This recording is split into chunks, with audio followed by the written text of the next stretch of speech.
తులసీదాస్ గారు రామాయణం రాసుకుంటున్నారు. హనుమ వచ్చి ఏం రాశావన్నారు. అశోకవనంలో పువ్వులన్నీ తెల్లగా పుష్పించున్నాయన్నారు.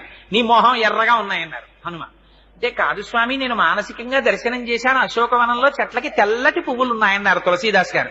కాదు, పువ్వులన్నీ ఎరుపు అన్నారు హనుమ.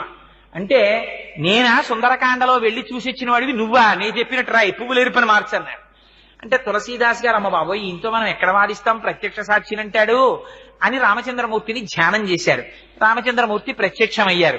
హనుమ ఏమిటి నీ ఎల్లరన్నారు. స్వామి, అశోకవనంలో పువ్వులు తెల్లగా ఉన్నాయని రామాయణం రాస్తున్నాడు తులసీదాసు, నేను చూసినప్పుడు ఎర్రగా ఉన్నాయి పువ్వులన్నీ అన్నారు. అంటే స్వామి అన్నారు, అల్లా అనకు, ఆ ఋతువులో అప్పుడు పూసిన పువ్వులు తెలిపే, నీకెందుకు ఎర్రగా కనపడ్డాయో తెలుసా, ఆ చెట్టు మీద కూర్చుని కిందకి చూసావు మీ అమ్మని, క్షితిక్షమా పుష్కర సన్నిభాక్షి యరక్షిత రఘవ లక్ష్మణాభ్యాం సరాక్షసీభి వికృతే క్షణాభి సంరక్షిత